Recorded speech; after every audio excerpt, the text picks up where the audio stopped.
Good morning, children. How are you? Doing good? Okay. So today we are going to learn a very important topic in grammar.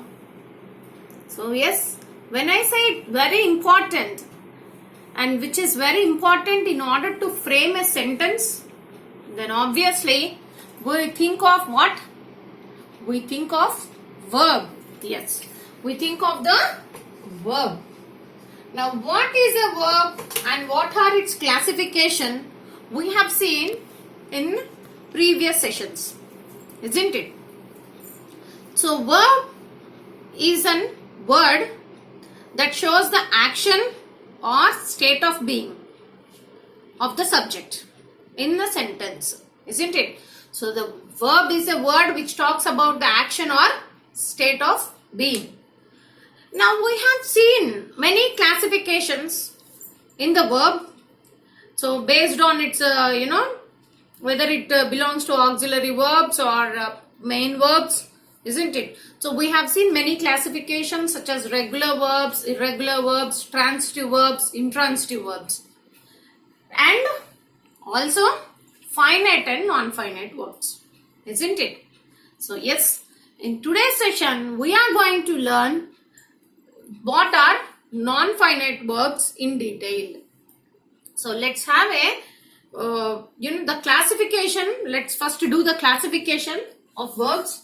One of the classification, as I told you, is finite verbs and non-finite verbs, isn't it? Finite and non-finite verbs. Now what is a finite verb? So in order to proceed into any topic, we should know what does the title implies. What does the title talk about? So the name given to any particular topic, that is very important to understand. Here, finite. What do you understand by finite? We will discuss what are finite verbs, what are non-finite verbs. However, let's first focus on the word itself, finite. Now finite, what do you mean by finite? Finite means which is limited. Okay, limited, which is restricted or controlled. So finite implies which is limited or controlled or restricted. Now, finite verbs are limited verbs, controlled verbs, restricted verbs, we call any of it. Now, what is it restricted?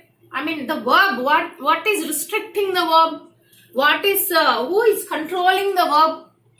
Isn't it? Who is limiting the verb? We should know in a sentence, right? Then only we can classify what is a finite verb. We should first identify whether the verb is a finite verb or not, isn't it?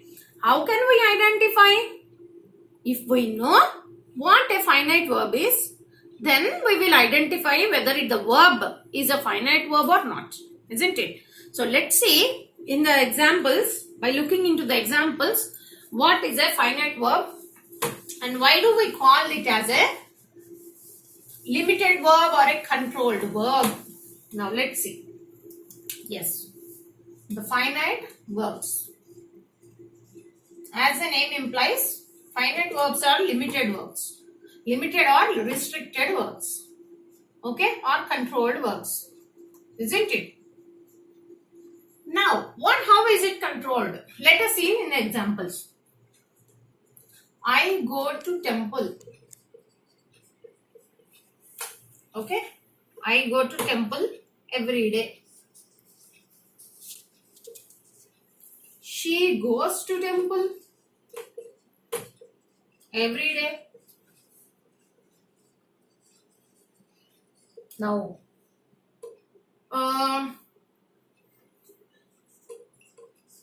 they went to temple yesterday. All right. Now, So here,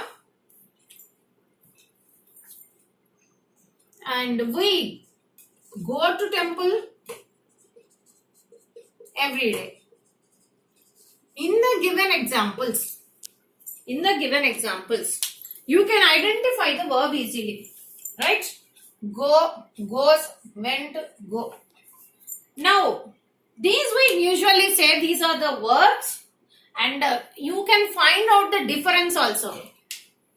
I has taken go, she has taken goes, they has taken went, because it has linked with the time frame yesterday. Now, yesterday means past tense. We go to temple every day. Again, go. It takes go. Now, why do you think in the sentences 1, 2 and in the sentences 1, 2 and 4, okay, in the given sentences, examples 1, 2 and 4, now why do you think the verb is changing? The verb is changing. Why? The verb changes because according to the subject in the sentence. So this is what is subject-verb agreement, right? So here, verb should agree with the subject, isn't it? So a verb which will agree with the subject or which acts according to the number and person, okay, of the subject. So a verb that changes according to the person or number of the subject are called finite verbs. Here in the examples you can see, I go to temple every day. When I comes, the verb is singular go. Sorry, the verb I takes the plural verb go. Now she is the third person singular. Then the verb is goes. We, first person plural, go. So according to the person or according to the number, okay, here it's singular, here it is a plural. So singular plural will come for the number, person, first person, third person or second person. So according to the person or number, when a verb changes its forms, according to the person or number, such kind of verbs are called finite verbs. Why? Because they are limited or restricted or controlled by the subject. Okay. Now, moving with the third example. They went to temple yesterday. Now, who is controlling this verb? Who is controlling the verb here? They is not controlling here. Here the subject is not controlling. Here the verb itself is controlling itself. The verb itself controls itself because of the time frame. So, a verb that changes according to the person or number of the subject or tense. Now it doesn't matter which is the verb, which is the subject here. It acted according to the tense. Okay. So when a verb that changes according to the person or number of the subject or tense, then such a kind of verbs are called finite verbs. That means the verbs that are controlled or restricted by the subject or by itself, such verbs are called finite verbs. Now you can say, how is it controlled by itself, teacher? It is controlled. Why? Because it is changing its form according to the tense. That means it has its very sensible verb it is. It changes its form according to the tense. Nobody else will control it. Neither the subject nor the object. Okay. It controls itself. It changes its forms according to the tense. So that's the reason why we can say finite verbs are the verbs that are controlled by the subject or by itself. Isn't it? So the subject, that means according to the person or number of the subject or by tense. When such a kind of the verbs which changes its form according to this are called finite verbs. Now we have seen many different forms of verbs that all change according to the number, person or tense are called finite verbs. That we all know. So all auxiliary verbs comes under finite verbs. Okay. And all the verbs that have different forms. Okay. All comes under finite verbs. Now then what are non-finite verbs? Now let us see the example. Now let's see the non-finite verbs. Now what are non-finite verbs? Non-finite verbs are the verbs that does not change with the change of the subject. So non-finite verbs does not change. Non-finite verb does not change with the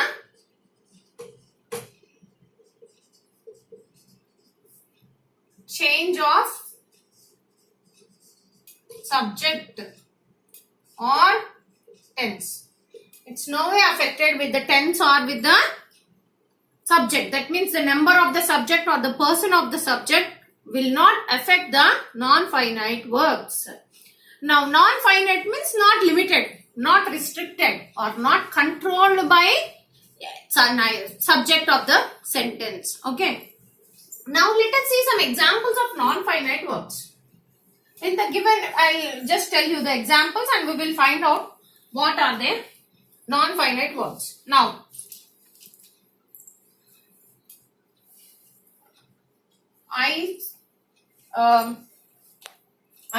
let's see the examples. I want to go to school. I want. So this is the main verb here. Okay. To go to school. To go is a non-finite verb. Okay. I want to go to school. I wanted to go to school. They want to go to school. They wanted to go to school. In any of the way, to go will not change at all. To go is not at all affecting with the change of the tense or with the change of the subject, number or person. Okay. So that's the verbs that does not affect, the verb that does not affect with the change in subject or tense are called non-finite verbs. Now in the second example, I advised him. Advised is a main verb here. To consult a doctor. Now to consult is a non-finite verb. This is a finite verb and this is a non-finite verb. For example, I advised him. I was advising him to consult a doctor. Or we advised him to consult a doctor. Now to consult remains the same irrespective of the subject. Okay. So such a kind of verbs are called non-finite verbs. Now non-finite verbs, let's see what all comes under non-finite verbs. Now let's see the classification under non-finite verbs. Now you can see it's infinitives, participles and gerund. So in infinitives we have to infinitive, plain infinitive. So to infinitive is used with the to plus root form of the verb or the base form of the verb. Okay. Now plain infinitive, that means without to. The plain infinitive are also called as bare infinitive. Okay. This bare infinitive may also come along with the modal verbs. Okay. So to infinitive, plain infinitive or bare infinitive. Second one. Third one. In the participles, again we have classification under participles. Participles are nothing but the V1 form of the verb plus ing form is the present participle. We can say here it should be written here. V1 form plus ing form of the verb will come as a present participle. Okay. Now past participle, V3 form of the verb which end with ed or en. This is the V3 form of the verb, the third form of the verb. Okay. Ed or en it ends with. Past participle. And sometimes we also have a perfect participle. Okay. Perfect participle also we have. That also can be written under the participles. Okay. And now the next one is the gerund itself. Gerund is nothing but again the V1 form of the verb.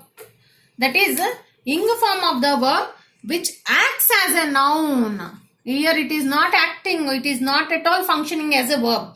Okay, it is functioning only and only as a noun. Now you might ask me, so is it now all these will function as a verb or not? Then my answer would be no. The non-finite verbs, they never act as main verbs. They never act as main verbs in the sentence. This we have to remember. Okay. They never act as main verbs in the sentence. They always act as either nouns or adjectives or adverbs in the sentence. Okay.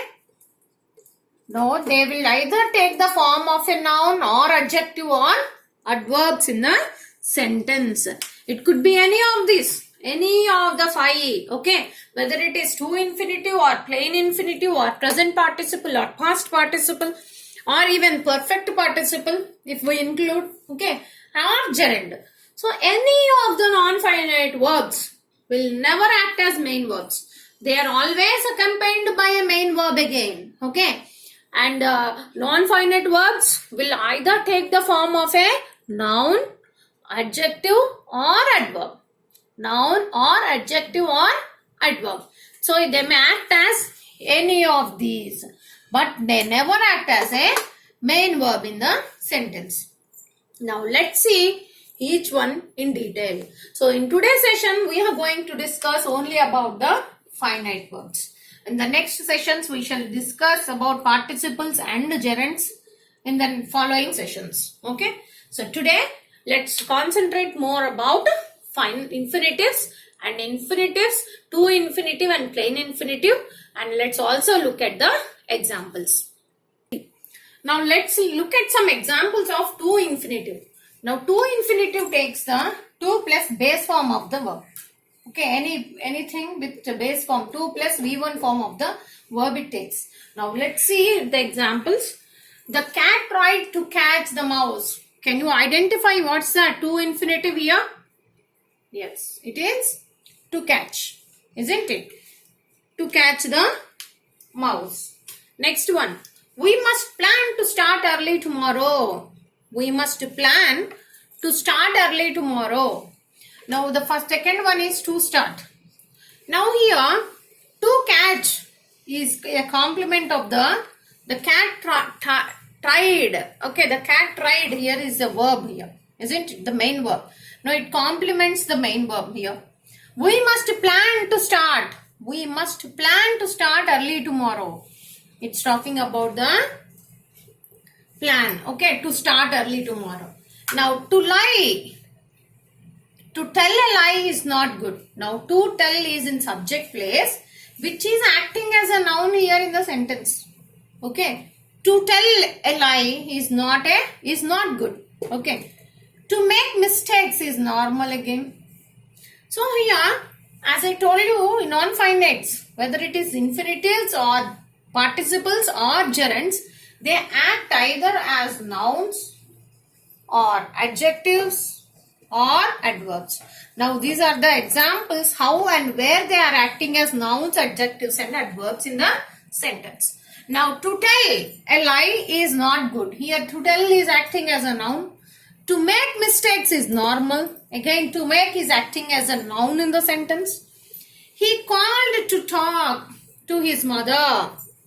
He called to talk to his mother.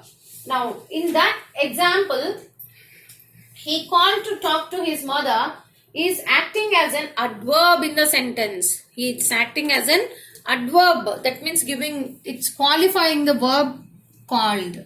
So it is acting as an adverb here. Here it is acting as a noun. Okay. To make is acting as a noun. To talk is acting as an adverb. Now she is a person to admire. She is a person to admire. Qualifying the noun here. So it is acting as an adjective. So like that, non-finites, in that whether it is to infinitive or plain or bare infinitive, they never act as a verb. They never act as a main verb. They always either act as a noun, adjective or adverbs in the sentence.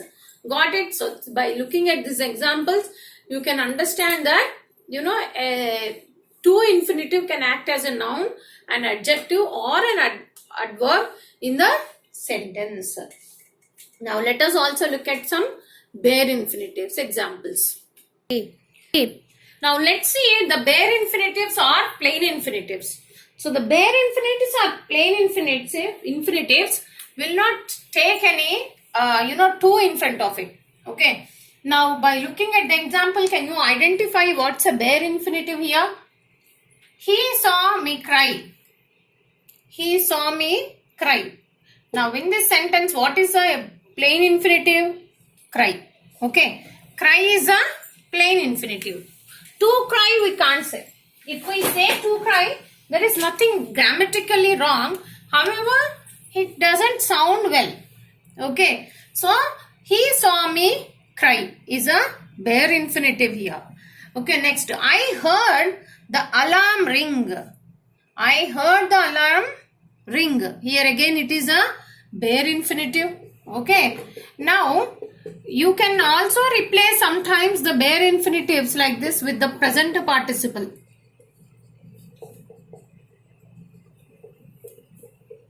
Like for example, he saw me crying. I heard the alarm ringing. Sometimes you can also replace. There is nothing wrong. But here, as we are talking about the plain infinitives or the bare infinitives, we are, giving the examples with it. See, so here in the next example, you can play now. So the bare infinitives have taken the modal verbs here. So the bare infinitives follow modal auxiliaries. This is their most common use. Okay, this is the most common use done by using the modal verbs. You can play now. Now this is the bare infinitive. Okay, next one. I will pay the money. Here pay is the bare infinitive, has taken the modal verb. Here also modal verb. Okay. Pay is a bare infinitive or plain infinitive. We should go home. We should go home. Okay. Sorry. I'll underline it. I'll circle this. Okay. Modal verbs I have circled and the bare infinitives I have underlined. Next. They must study harder. They must study harder. So these are the lines which I have underlined. The words which are underlined are the bare infinitives and okay, we have used the expressions by taking the help of the modal auxiliaries or modal verbs. So this is how we make use of the bare infinitives or plain infinitives and to infinitives. So yes, in today's session we learnt about finite and non-finite verbs. And in non-finites, what are the different categories of non-finites? We have seen it today. Okay. So yes, let us just have a quick recap. Finite verbs change according to the number and person of the subject and tense. Whereas non-finites will not change according to the subject or tense. Right. Now non-finite verbs have been classified into 5 categories. Those are to infinitives, bare infinitives, present participles, past participles and the gerunds. So in today's session we have seen what are plain or bare infinitives and to infinitives. So to infinitives always take 2 plus V1 form of the verb. That is the root form of the verb. Okay. And all the non-finite verbs act as either the noun or adjective or adverb. They never act as the main verb in the sentence. However, they may take an object after it. They may take an object after it. Alright. So, this is about the infinitives in today's session.